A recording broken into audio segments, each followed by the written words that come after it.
Here we go. All right, I was thinking about watching some live streams today, and you know what I'll do? I will download the YouTube gaming app. That's a good idea, right? So, Perrin, YouTube gaming app. You have that on your phone, right? What is this app? Does this app even exist? Didn't this shut down? Ross, you have a YouTube gaming app, don't you?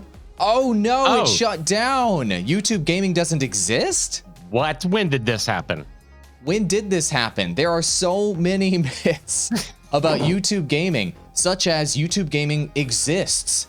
It literally does not exist. It's an ancient brand of a platform that was launched in 2015. Our team with TGN helped to launch the YouTube gaming app so many thousands of years ago. We were on the front page of YouTube gaming, which was awesome when it launched. And actually, here's a picture of it on the screen right here. Check it out. This is what it used to look like right here on the screen. You had a dedicated app for YouTube gaming where you could watch stuff on your iPad, your computer, your phone. There was a whole separate interface on YouTube with that little heart icon that you could use to grow potentially on YouTube gaming. And there's this huge, I think, misconception. People are still talking about YouTube gaming. I think we even use it in the title of this stream, as if YouTube gaming exists. We're going to go over 11 common myths, YouTube gaming myths that are total lies. Number one is that YouTube gaming even exists at all. It's literally completely gone. All there is just regular YouTube now. There is no YouTube gaming. And so when you see big streamers, like Typical Gamer streaming on the platform, and you go to youtube.com/gaming, it's just regular YouTube. That's all it is. And so we're going to talk about all of the things that changed from the launch time of YouTube gaming, all the misconceptions that are here along the way, because I think a lot of people think that they're streaming to a gaming specific platform when they're streaming to YouTube, or they're uploading content onto YouTube, or they're tagging games on YouTube, and that is just simply not the case. Let's dispel all those myths and take you from the past, the 2015 thinking of what YouTube gaming is, to what it actually is today in 2021 by crushing those myths like they're nothing. Let's go. This podcast is sponsored by Restream. Why live stream to one platform when you can simultaneously live stream to every platform to discover new audiences faster using Restream.io? Yes. This one, I felt true to this for social media, but this actually makes more sense for talking about YouTube. And that's subscribers matter a lot. This is a very common myth, as well as followers and stuff like that. AWOL, what matters more? Having 100 subscribers who all really like you and want to watch and engage with your content, or having 1,000 subscribers who are just following you for shits and giggles? Yeah, I mean, as far as YouTube gaming is concerned, subscribers do not matter much. It's all about who is going to, if you're live streaming on YouTube, for example, who is actually going to click that notification when you go live and stay in the stream and then engage with you, and hopefully at the end of the day give you money. And so it's all that idea of true fans is what matters right now if you're streaming on YouTube gaming in particular. And the other part of this is if you're making just a YouTube channel that happens to be about gaming and you're tagging games on it, then in that case, it's a similar situation where you are going to want to have a group of subscribers on your channel that will actually click the notifications. They'll watch a high percentage of your content. And then when you ask them to do call to actions like buy your merchandise, or to support you on Patreon, or to click the link to a sponsor or what have you, they'll actually be willing to do that. This concept of true fans matters more today than ever. Perrin, I know you're a huge subscriber on the idea of true fans. The whole thing like where people will get, they're hoping to get hundreds of millions of views per month, and then that's going to be how they support themselves, is a dying concept, right? Yeah, I mean, it comes down to conversion rates, which is a marketing thing, and having more dedicated fans gets you higher conversion rates, which gets you more money at the end of the day. So if the idea of true fans is all about being financially, it's all about making like the creator journey financially realizable. And a lot of people found that it would only take 1,000 true fans to actually make a living off of being a creator. And in fact, that upgraded recently to even 100 true fans. So instead of trying to get 1 million subscribers where only even less than 1% would ever convert into any sort of donation or subscription or something that involved money, all you need is 100 that would actually be much more brand advocate worthy and be willing to donate money. It also goes to the whale concept. Whales are in subscriber games and in and in the sales and marketing world, users who have almost an unlimited amount of money to donate or support things with, and having a lots of true fans is like basically going for the whales so that you can make a living off of it. And that is a more viable route than trying to get tons and tons of subscribers. That is dead and gone. That is history. That is the past. That is not the strategy any longer in 2020. Number 3 on the list, it has its own algorithm. Well, that just doesn't seem right. How can something have its own algorithm if it doesn't even exist in the first place? My mind is blown. So, yeah. So when YouTube Gaming launched, it did in some regard have its own promotional mechanisms. And we'll go ahead and pull it up on the screen so you can check it out. But it had its own promotional mechanisms in that there used to be a quote unquote front page of YouTube Gaming that was super desirable to be on. We used to work directly with YouTube and schedule out times when our streams with TGN Squadron or TGN or the other channels we were doing would be front page, and our partners at Broadband TV would be front paged. And the day that this platform launched, when you were on what used to be the front page, this is no longer the front page. It used to be kind of a copy paste of Twitch. When you used to be on the front page here, you would get a boost on day one when we were streaming. We got a boost of something like 13,000 concurrent viewers when it launched. It was amazing. Then on day 2, we got a boost of about 8,000 concurrent viewers. It was still great. Day 3, we got about 3,000. And then after that, it just dropped like a rock in terms of the promotional power of the main page of YouTube Gaming. And that's because YouTube stopped promoting it, essentially. They stopped kind of promoting this destination of youtube.com/gaming and also the app itself. And they noticed over time that the traffic went away. So what's the point of telling you that about the algorithm? That was the only unique thing that YouTube Gaming ever had, if you will, in terms of how much traction it can give you versus anything else on YouTube, was that unique promotional mechanism, the app that used to exist. Everything else when it comes to YouTube Gaming is nearly identical to every other type of content, like a vlog video or a Mr. Beast video versus your gaming video algorithmically is nearly identical. The only thing that's different at this point is that you can tag a game on YouTube Gaming. It'll show up below the video, and that will just help YouTube identify specifically what game that's about. And it's a sort of relic. And here we go. We'll show it to you right now. Typical gamer. We're showing him on the screen. He's still the king of YouTube Gaming. It's sort of a relic of the old YouTube Gaming interface where they wanted to use this as a way to drive traffic to the main YouTube Gaming destination. That's it. That's literally the only difference. So the algorithms are 99% the same with the exception of tagging a game specifically. There's no difference whatsoever.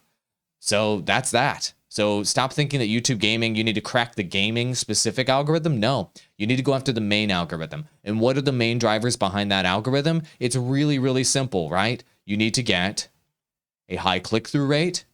You need to get a high retention rate. And how do you do that? By being unique and having killer topics are the main items that you need to be focusing on in 2021. It's that simple. And with competition on the rise, unique is the way to go. Just streaming games, nobody cares anymore. Back to you, Ross. Number 4, live streams will grow your main channel. So this is obviously a total lie. We've talked about this before on the show. So break down exactly with YouTube Gaming why live streams are not productive in growing your main channel. Well, I'd like to kick it over to Perrin, who restreamed to YouTube a bit. And I know that you've had variable results, most of which were on Facebook Gaming, right? The Facebook Gaming algorithm seemed way more competent at growing a channel than with streams than YouTube's, right? Yeah, I mean, I just multi-streamed to YouTube because why not test it? And I never saw any growth from there at all. The only thing I would see is like sometimes some of my users would go over to YouTube to watch as a preferred platform, but that was normally like less than 1% of my total viewership. There's normally only like 2 to 3 people who would go do that. I would almost never see new people coming in on YouTube trying to watch me. And I was even streaming a game that is relatively big on YouTube Gaming. I was streaming Mobile Legends, and it has a decent viewership, daily viewership here on YouTube, and it doesn't grow. And it's mostly because your live content, it doesn't fit the YouTube algorithm, because YouTube Gaming no longer has its own algorithm. You're only using YouTube's algorithm, and YouTube algorithm, you want to have high audience retention, high click-through rate. But with the live streams don't do that very well. Like live streams inherently like kind of have low starting click-through rate because the stream is just getting started or whatever, and you have a very, very long video, so it's hard to have good audience retention on it. So by nature, live streams don't really fit within that algorithm, but there are creators who are doing it successfully, or at least working on uh, different strategies, like Dr. Disrespect probably being the top one who's doing this well. Although what he has done, he makes the live streams into, every single live stream is a huge event. You can't just live stream every day to YouTube with just plain old normal chilling out live streams. They're not exciting enough to click on, and they're not exciting enough to retain an audience. You've got to do something way above that. And that's what Dr. Disrespect has found out. That's absolutely true. And if you don't mind pulling up typical gamers, so Dr. Disrespect shows us one way to get traction on YouTube gaming right now, which is event-based live streaming and blowing it out in terms of production, right? Another way to do that is what our boy Typical Gamer, and he's the relic of the past with YouTube streaming. He's still streaming to about 25,000 concurrent viewers. And if you notice what he is doing, he is positioning still his live streams as a video, and he's covering basically new content. So he's got a full-blown thumbnail like you would have in a normal Fortnite video, and he's covering new when it comes to Fortnite in particular. So it's a full-blown YouTube thumbnail, full-blown YouTube title, and it kind of stands on its own as a piece of YouTube content where if you wanted to see the new thing, for example, in Fortnite, the new secret weapon update, for example, that killer thumbnail there with the gun and the question marks and new, then you would click that. And so he is a relic of the 2015 YouTube gaming strategy. He's one of the only creators that came out of that era who was able to just stream video games on YouTube and make it, because he realized one critical thing. If you're going to live stream on YouTube, you have to position that live stream as if it would be viewable as a video. And you have to think about the value somebody would want in a video if you're going to do a live stream. And so whenever you click one of his videos, you're going to see the latest updates, the newest skin. He immediately, as soon as the stream kicks off, is, yo guys, it's Typical Gamer here. He's showing the new thing on the screen. Like, notice this example. This is the new Star Wars update in Fortnite. So what does he do when he starts the video? He literally has probably the most legendary and rare skin, I would imagine, for the new Star Wars update already locked and loaded. And he's already got his buddy there ready to play with him. He's showing, as you can see, he's showing it on the screen immediately when it starts. So if you clicked for the new thing, you're getting the new thing. And then most likely he's going to queue up for a game immediately after he goes through all of the new updates, sort of as a news video, and then gameplay after that. You see how he's positioning this as a piece of standalone content that if you wanted to find out the new thing about that game, you click his video and you get it. A lot of you guys out there are tagging new season pass or new ladder climb or new this or big update. And then you start your stream and you're like, yo guys, how's it going? Yeah, hold on a second. We're going to play some games today. Yeah, new update. You guys excited? Yeah. All right. Hold on a sec. Let me get my boys in here. All right. Okay. Well, what is Typical Gamer doing? He's got it locked and loaded. He knows those first few seconds of his stream are absolutely critical, and you need to show the thing on the screen immediately that people clicked for and immediately review it and provide all of the value up front. You got it? Good. Back to you, Ross. Number 5 on our list of 11 common YouTube gaming myths that are total lies. Your funny moments, your funny clips, and your montages are worth watching. That's an adorable thought. Explain to me, guys. Explain to me like I'm an idiot. So just explain to me. Why is it that montages... Shut up, idiot. No, go ahead. Keep going. Why is it that montages and funny clips are the go-to for every YouTuber, when very rarely does it actually work unless you're already a massive personality? Ooh, I'll let Perrin take this one first. I have some ideas here. Why do you think everybody just goes for the clips and montages? Why is that the cool thing still? Well, everyone's coming at it from like a live stream perspective. Like, well, what do I do for your video content? How am I going to grow my YouTube? Well, I'm already live streaming. I may as well just highlight all the amazing cool stuff and how cool I am and make those into moments on YouTube. I mean, that makes sense, right? That's what all the successful people do, right? And like, the problem is that the successful people, we care about them and we like them. We don't know about you yet. We don't know who you are yet. So if you're making like highlights of clips and montages of your special moments, like we don't actually know who you are or care about you at all. So there's no reason to watch. There's no value there that the viewers are going to get from it. So until you're already big, that strategy will not work because you're not big yet. So there's no reason for us to care. Right? That totally Right? makes sense. That makes sense. So the other part here is you assume that people so number one, the reason why people do this is they want to promote their live stream. That's the number one reason. So they think, how can I promote my live stream? Show my live stream. Nobody cares, right? Nobody's watching your live stream because your live stream's not that interesting. And so highlights and clips of your live stream are also just going to be clips of something that's not that interesting. So that's a fallacy right there. And number two, whenever people do this, a lot of clients that I work with that are small creators that have yet to grow or get any traction, they tell me, AWOL, I want to build a quote unquote community. I want to build a community. And this is a very common thing. And basically what they're saying is, I want recognition for how good I am. I want people to tell me I'm cool. I want them to show up and engage with me and make me feel like I'm popular and relevant. And so when people do highlights and clips of their stream, it taps into your ego. You have tons and tons of ego if you think this is a good strategy, and you think that just you on your own is good enough, is enough value on its own for people to want to watch. You desperately wish that were true, but unfortunately it's not.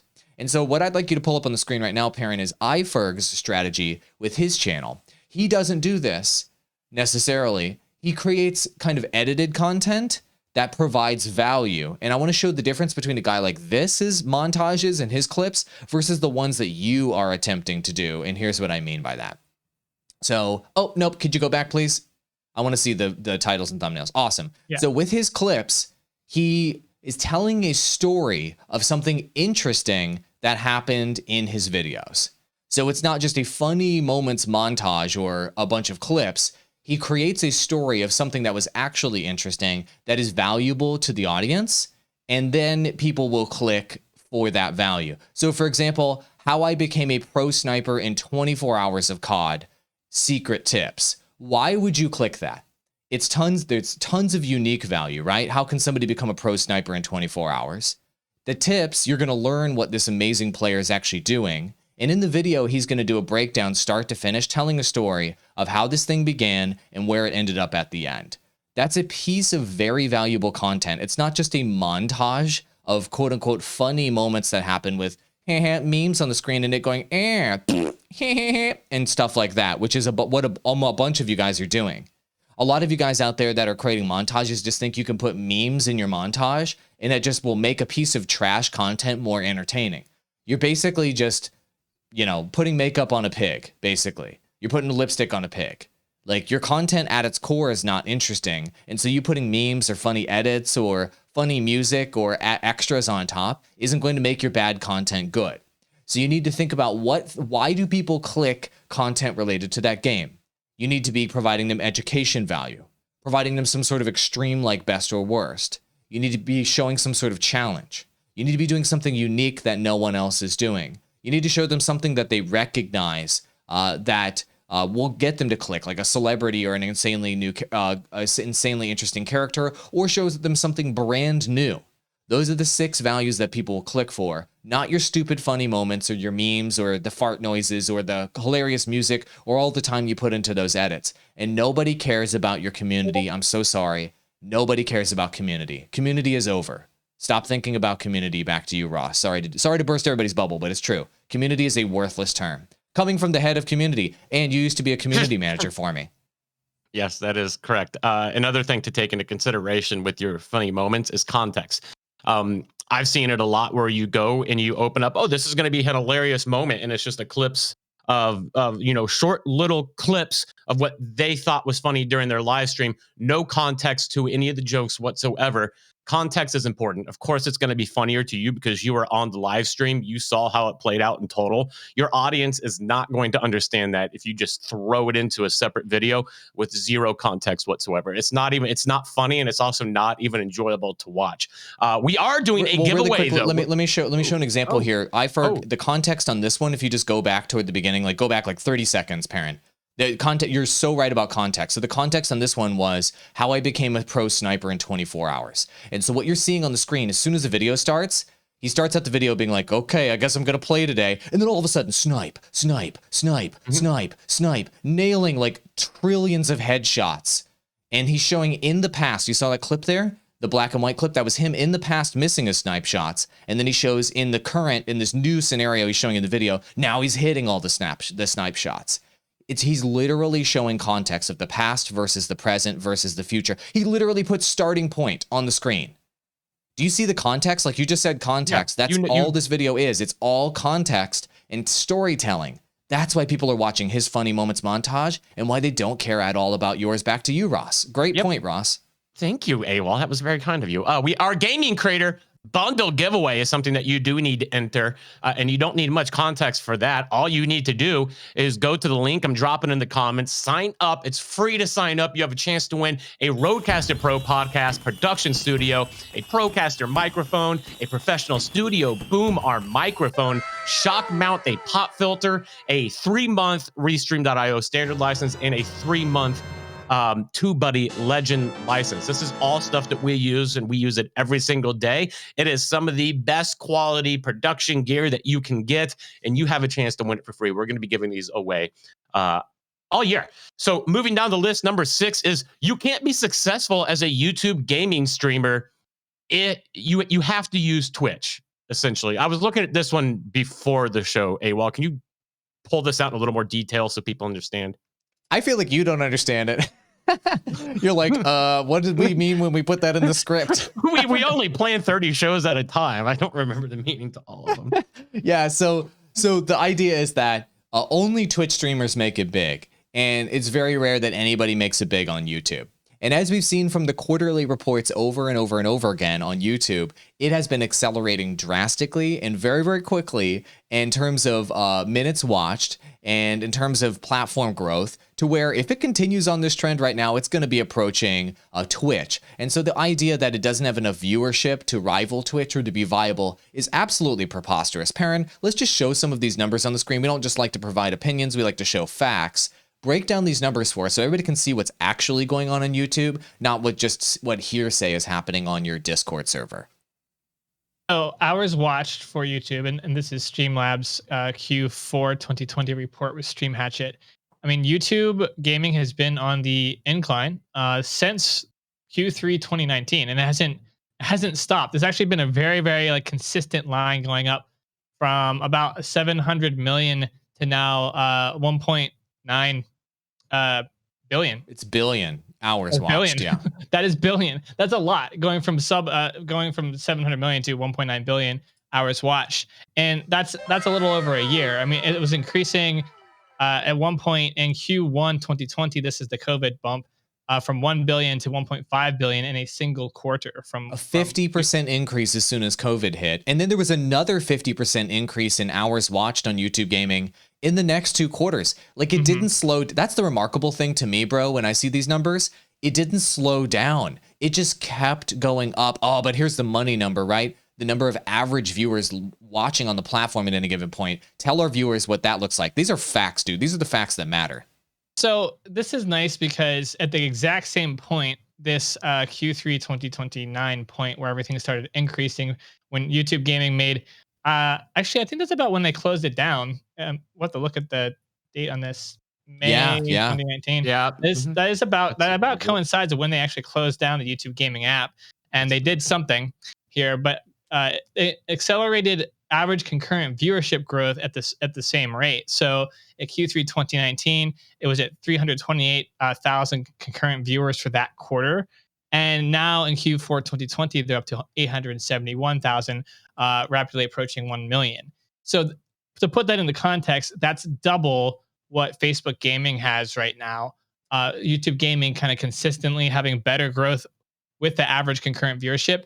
But that's also huge because this last chart, and this is the one that you really need to watch, is total hours streamed has plummeted from Q2 2020 from 17 to almost 18 million down to 10 million, like close to 50% cut in total hours streamed, which means the competition is leaving the platform, but the viewership is skyrocketing. So the creators who have figured out how to capture live viewership on YouTube are winning all of the viewership because all of the competition is ignoring the platform because they're not seeing any opportunity. But that is actually not the case when you look at the numbers.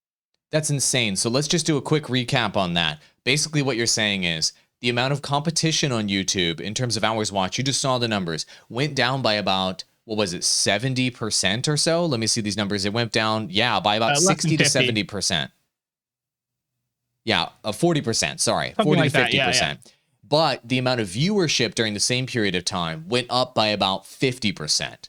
So it's all supply and demand, right? When it comes to growing on any given platform. When the supply goes down, aka the number of streamers you're competing against, but the demand continues to go up from viewers, that means that you are getting into a great position as a streamer. That's where you want to be. Low supply or declining supply with increasing demand. Any business owner, any entrepreneur, any marketer, any now live streamer and YouTube gamer that's watching this will know that that's the opportunity of a lifetime. So based on these numbers, just strictly by the numbers, YouTube gaming is the strongest platform to be streaming on and trying to break through in 2021, at least based on the facts that are right in front of us. Now, obviously, there's a lot of other factors involved, but those are just the numbers that you cannot ignore. And soon, I predict here in 2021, the number of average concurrent viewers that are going to be watching YouTube gaming live streams is going to be 1 million on average at any given moment. That's fantastic for all of the streamers on the platform, driven, of course, primarily by international viewership and mobile gaming. Back to you, Ross. Isn't it amazing that when these platforms announce they're going to shut down, that's when they start Right? booming? We saw that with Mixer too, didn't we? Yeah, like, that's as soon so as they true, shut dude. down, their numbers started skyrocketing. That's funny. Number 7 on our list, you have to release daily videos or you're not going to grow on YouTube gaming. Guys, is there an optimal upload strategy?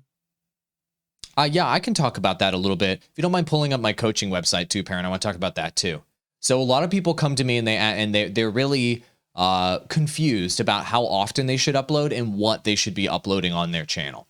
And so there's this old idea with the old, we'll call it old YouTube algorithm, where frequency mattered, and there was measurable data that showed that channels that uploaded each and every day had a higher total viewership, higher click-through rates, higher watch time, just because at that time the algorithms, plural, wanted that sort of cadence with your content. This is constantly changing. I want you to know it's constantly changing what's going on with the algorithms and with them doing experiments. So what you guys need to focus on, and this is a part of what I talk about in my consulting services, go to awalldigital.com, AWALL digital.com. I can work one-on-one with you in coaching. I work with creators every day. I've got 3 creators I'm coaching today, 2 of which came in from Digital Drop Podcast. I can't wait to talk to you guys.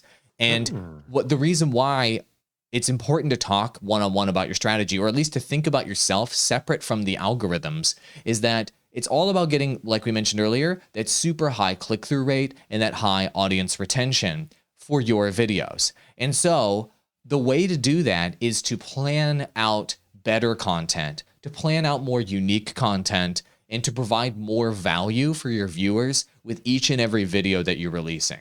So a more simple way to state that is having better topics and, let's say, higher quote unquote quality. I hate using the word quality because people think it means production quality. I'm not talking about production quality. I'm saying higher quality in terms of the quality of your topics, the quality of your thumbnails, the quality of the title of your video, and the quality of the research and planning that you're doing for your videos.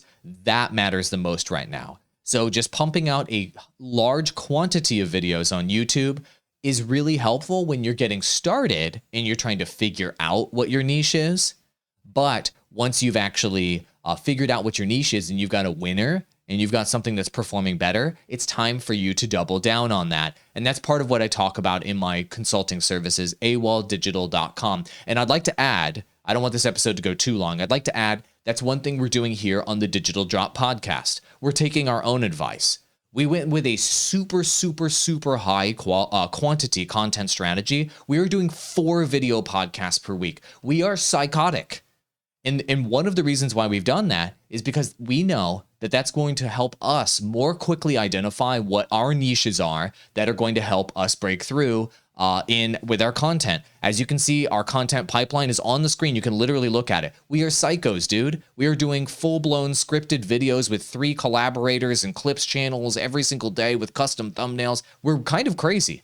And the reason why we're doing this is we know that the more videos release more quickly, the faster we're going to discover our niche. And one thing that we've discovered recently, looking at the numbers, you guys want more Facebook gaming and you want more games-specific content. So we're taking our own advice and we are constantly changing our content slate to try to improve and to try to appease the algorithm gods. You guys need to be doing the same sort of methodology. Back to you, Ross. Number 8 on our list of 11 common YouTube gaming myths that are total lies is you have to clickbait to get views. Perrin, does clickbaiting work? I mean, obviously this is saying that you don't have to do it to get views, but does it actually work? So yes, because people actually click on it. I know, right? People, Yep. like it works. So, but the thing is, a lot of people have a negative opinion of clickbait because they're thinking of the bad version of clickbait, where it's telling them they're going to get something, but it just gets that click and then it doesn't actually deliver on it. That is not the kind of good clickbait that we're talking about. That's not the kind of good titles that we're talking about. You know, iFerg does this well. He's a great example.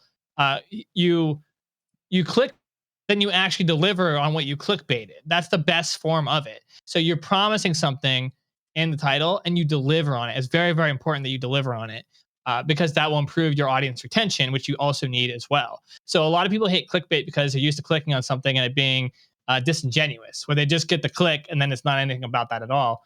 But that is actually not what we're talking about when we actually say clickbait now. Good titles clickbait into something legitimate. And that is the formula. Deliver on your promises, and your audience will see this, and they will click on your titles. They're clicking on them anyway, even when they're disingenuous, by the way. But they'll come back knowing that, oh, this person, when they do these crazy titles, but they're actually going to talk about what's in the title. So that's great. I'm going to click on that the next time too. So clickbait works, but don't do the disingenuous kind. Actually deliver on your promises. Yeah, it's just a balance. Like what we talk about the algorithm. Your click-through rate on your videos, you want to get above 10% if you can, of course. And if you can get above 10%, that's good. Then if the audience retention is low after that, let's say lower than 30%, lower than 40%, then the algorithms are going to know this is not that great of a piece of content, and so I'm not going to deliver it. So getting a clickbait literally does not work on its own. You have to have the retention to back it up, which is why we constantly talk about planning your topics ahead of time. The topic is the thing that glues those two things together. It glues together the clickable title and thumbnail with the actual concept of the video that's going to keep people watching. And so planning the great topic and the great concept helps you deliver on both of those things at the same time. And the more thought you can put into it, the better. I see you pulling up an example of one of our recent videos. Was there something you wanted to say about this?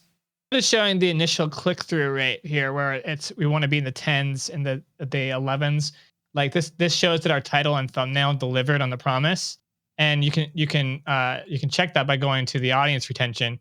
Yeah, it's right down there below. Yeah.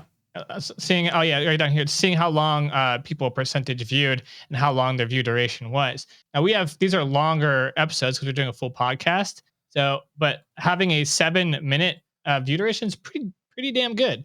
And you definitely want to be within like the 10, like if you got an initial 10% click-through rate on your title and thumbnail, like you're doing your strategy right. That is a winner video for you.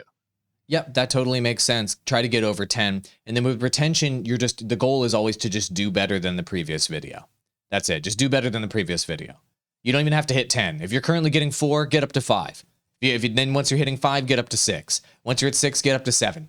Like, just keep improving video over video and don't beat yourself up for not getting a 10+ click-through rate or getting a 50% plus average view duration. because these numbers can vastly fluctuate based on the niche that you're in and the length of your content, right? So the numbers we're talking about for our 42-minute videos might be way different than your YouTube short. That's 42 seconds, okay? Back to you, Ross.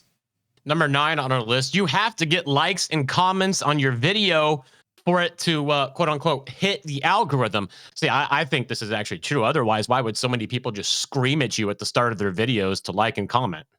I totally agree. By the way, guys, if you have just a minute, it would really help me out if you guys could like, you could subscribe, and ding, ding, ding, ding, ding, ding, hit that notification bell. Let's go. Choo choo. Oh, and by the way, tell me what you think in the comments below. I might feature a top comment on the next video. Back to you, Ross.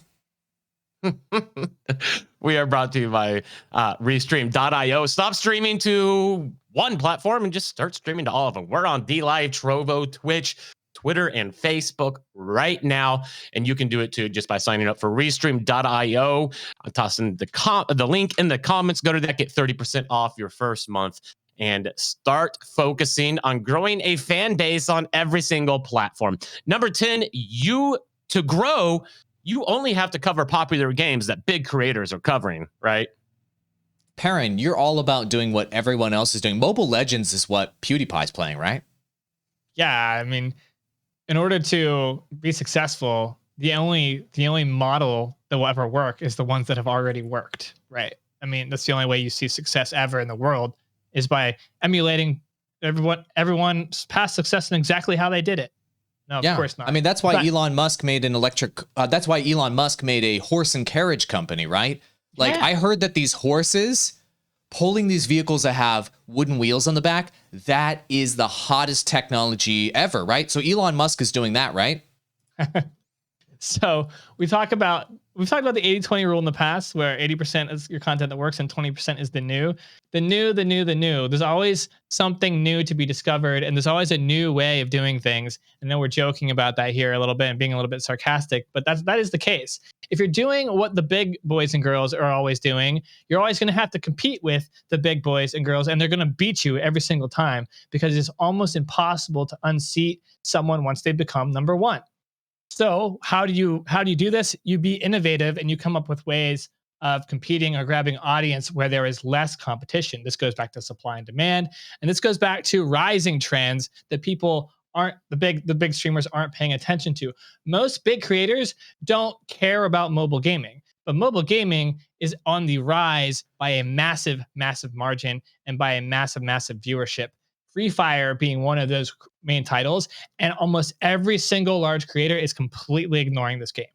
So if you wanted to grow in today's day and age, and you want to prepare for the future where mobile gaming, clearly there's going to be a viewership for that, and it's growing internationally across YouTube and Facebook gaming. Twitch is the only one kind of lagging behind on that. Then here's a place where you can carve out an audience for yourself and not have to compete with the big players. And you could get as big as the big players without having to compete with them at all. Because you're not going to win if you're going to try to compete with them. Until you get as big as they are, there's no way you can compete. They will take your audience and be more entertaining than you. They have way more resources than you. And it's just impossible to unseat number one almost if you're going to try. So look at Twitch. Twitch cannot be unseated, even though many platforms have tried. This is a tale as old as time. So Free Fire on here, PlayerUnknown Battlegrounds Mobile is another one. These are titles that actually can work for you. And I've done Mobile Legends a bit, which has gotten me some growth as well. And that is one where no big creator is hitting it because it's a mobile game, and live streamers, they don't care about mobile yet. Those big live streamers are going to regret that in some time because mobile is going to be king in the next 5 years. That totally makes sense. Doing what other people are doing is a strategy to get average results at best.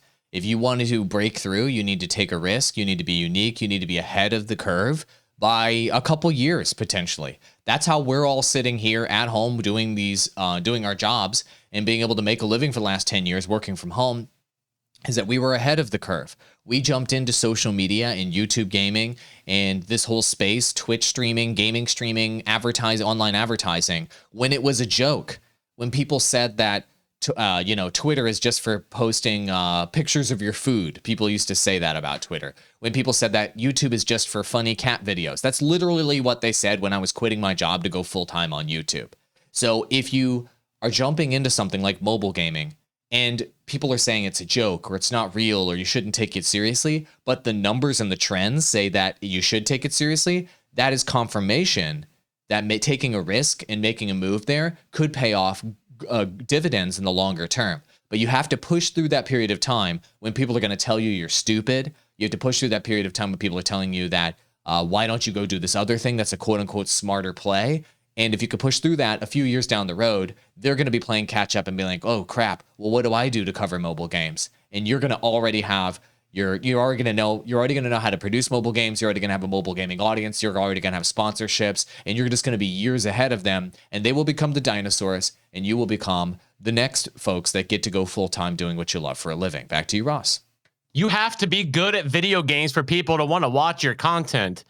I mean, that's not a, I'm terrible at video. Well, people don't like watching me, so that's a horrible example. Essentially, you don't. If you have a good personality, you can actually kind of carry a live stream without being good. In fact, some people kind of play into that. Am I wrong?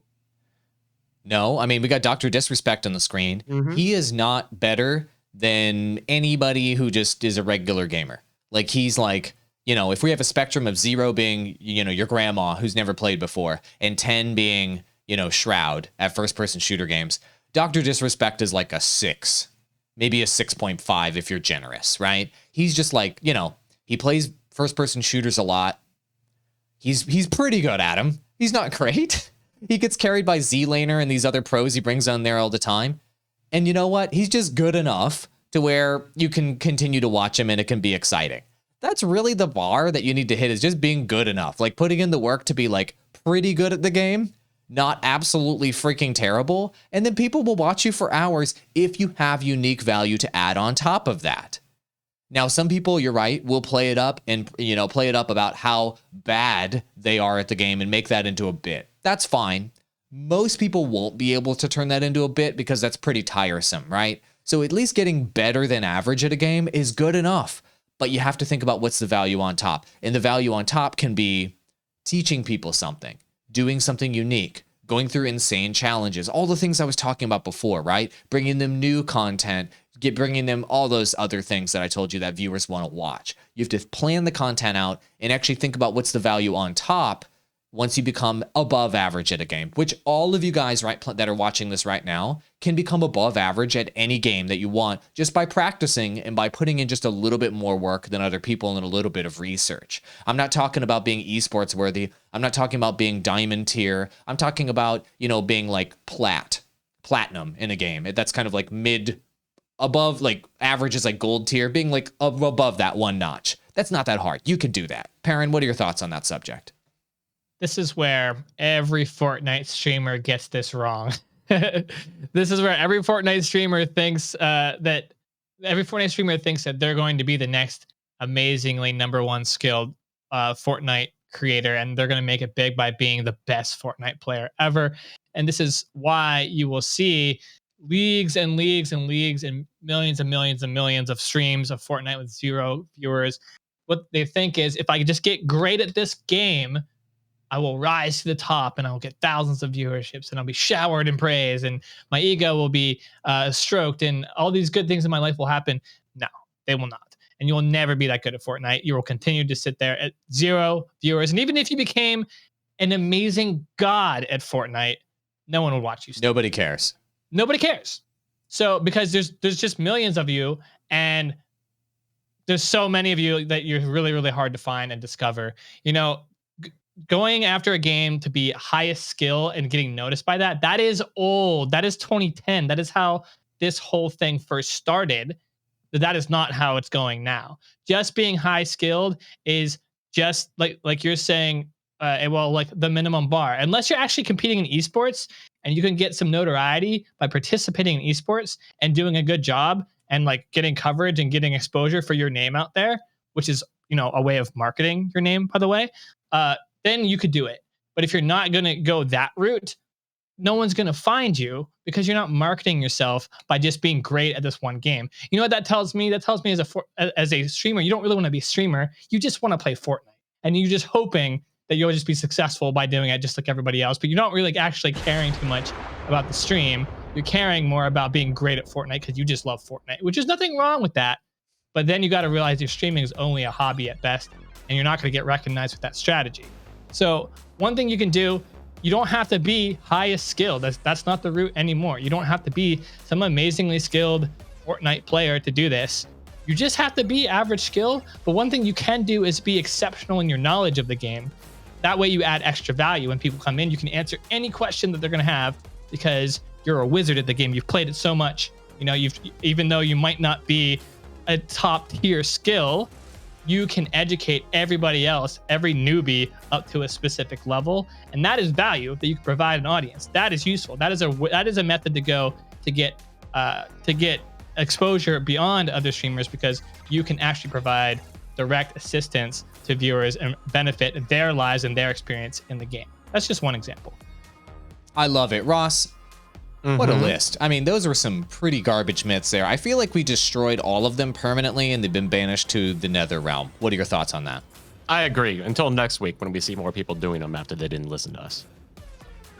Yep. Anyway, we will be back tomorrow. We're doing some Overwatch content tomorrow. That's something we haven't done in a while, so we're looking forward to that.